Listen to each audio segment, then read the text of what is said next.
Ok, video này sẽ theo một cái format khác với các video khác một chút nhé. Video này mình sẽ sử dụng cả tiếng Việt và tiếng Anh để mình giải thích cái phương pháp cho các bạn một cách dễ dàng hơn. Thì một cái điều hôm nay chúng mình sẽ nói về speaking part 2, và một cái điều mà mình hay dặn các bạn học sinh của mình thực hiện trong những cái bài phần speaking part 2 là chúng mình sẽ cố gắng để chèn một câu chuyện, to tell a story. So why do we want to tell a story?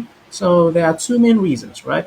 So the first reason is to add to the realism of your task 2. So when you have a story, maybe an encounter, whether it is a real encounter or not, if you have a story to share, it adds to the credibility of your overall experience, right? So that's the first thing. The second thing is that you want to go over that 90 seconds mark. You want to be able to speak for a longer duration. Vậy thì hai lý do chính là để giúp cho câu trả lời của mình nó thật hơn. Và thứ hai là để chúng mình có thể kéo dài cái thời gian mình trả lời. So for today, we're going to prepare for this cue card. Excuse my handwriting. I know it's ugly, but that's not what we're here for, right? Bạn hoàn toàn thể dừng cái video lại, xem cái cue card này. Đó. Và trong vòng 2 phút, mình sẽ cố gắng là để nói cái bài này. Mình hoàn toàn chưa chuẩn bị gì cả. Đây là lần đầu tiên, không phải là lần đầu tiên, thực ra chứ đương nhiên trước kia thì mình đã tập để nói cái bài này rồi, nhưng mà đây là kiểu như là mình không có chuẩn bị trước. Mình sẽ coi như giống như các bạn ngồi vào phòng thi nhìn cue card lần đầu, và coi như mình còn không có 1 phút để chuẩn bị, mình sẽ nói luôn, đúng không?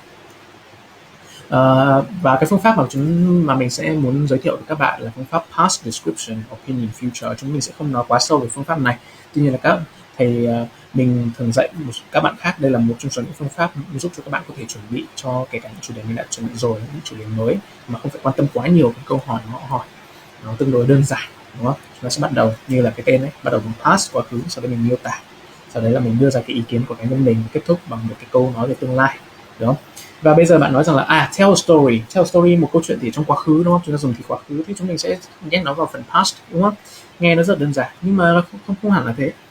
Story của các bạn hoàn toàn có thể khi mà bạn tả nhân vật, bạn có thể đưa ra một cái ví dụ như bạn tả rằng là this person is he's a very honest person. In fact, a little bit too honest, I would say. I remember one time, tôi nhớ rằng một lần. I remember one time when we specifically told him to tell a lie, but he didn't, đúng không? Một lần mà bọn tôi đã nhắc anh ấy rằng anh ấy cần phải nói dối, nhưng anh ấy không làm thế, đúng không? Chúng ta nói về anh này là honest person, và sau đó chúng ta đưa ra một cái ví dụ để chứng minh rằng là anh này thực sự là too honest, đúng không? Thì bây giờ các bạn hãy thử xem trong vòng 3 phút tới, trong vòng 2 phút tới, mình sẽ nói về cái chủ đề a person you admire. Các bạn đã thấy cue card vừa nãy rồi, đúng không? Và trong vòng 2 phút bạn xem là mình sẽ có thể nhét vào những cái story về quá khứ của gặp cái cậu chàng này như thế nào, đúng không? Thì mình sẽ nói với một anh bạn của mình tên là Jonah. Được rồi, bạn thể bắt đầu đến từ bây giờ nhé.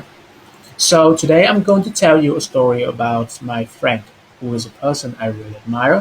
His name is Jonah, and we didn't meet through normal circumstances, as people usually meet their friends maybe through schools or through their workplaces, but we played the same game. So I'm a very big fan of this trading card game, or online trading card game called Hearthstone. And a few years back, I was good enough to be invited to one of their tournaments over in Los Angeles, in the USA. And Jonah was one of my other competitors, and we already knew each other before, but only online, only through the games, so we had never met, right?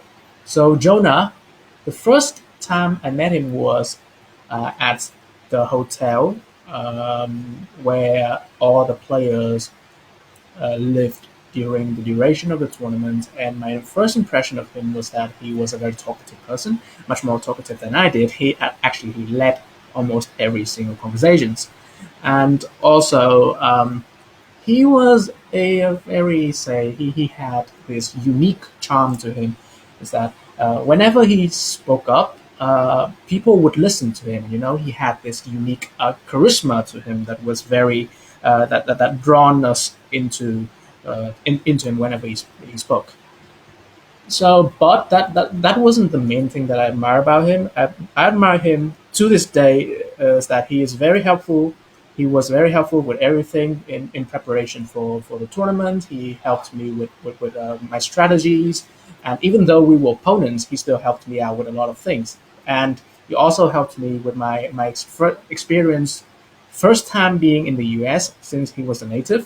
Well, he still is a native. Uh, so he really helped me out, and right now he's still helping me out, right?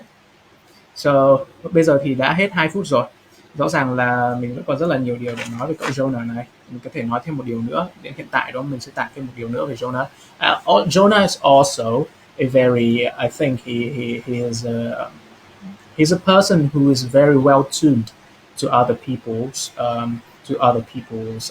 feelings. Rất là well tuned, có nghĩa là có rất kiểu cậu này rất là nhạy cảm, có cái nhạy cảm theo cách tốt, cậu bắt được sóng cái cảm xúc người khác, đúng không? Rõ ràng đây là cái phần này mình đang nói về hiện tại. He is very well tuned to other people's feelings, nhưng mà mình hoàn toàn thể nói một story ở đây đâu. I remember one time when a friend of us was feeling down. So that friend's name was Philly, because he was homesick during the tournament, and Jonah really helped him out. Like, he spent half a day talking to that guy, and until Jonah talked to him, we only realized just then that that guy was feeling down, and that guy was missing the things that he had at home. So I didn't know about that at all. So all those things made me feel like Jonah was like a very good company to have, and like a person who I strive to be in terms of personal relationships, in terms of how to get along well with people in any circumstances. And obviously, I've learned a lot through the experiences being with him throughout the tournaments, and also through all of our subsequent conversations that we have. And in the future, of course, I would like to keep in touch with Jonah and see if there's anything I can do for him, just as he has done for me. Đúng không? Đấy là câu cuối nói về the future. Đó, thì bạn thì thấy rằng là bạn đấy chứ, bạn mình đưa thêm một câu chuyện vào trong cái bài của mình, và cái câu chuyện đấy giúp cho cái bài nói của mình đạt được 2 phút trên 2 phút dễ dàng, đúng không? Bạn không nên nói quá ít, nhưng mà nếu bạn nói quá dài nhưng mà cái flow của bạn vẫn ổn thì không có vấn đề gì cả. Đấy, mong rằng là qua cái video này chúng mình đã rút ra được một số bài học, và chúng mình sẽ gặp lại bạn sau trong những video khác, đúng không?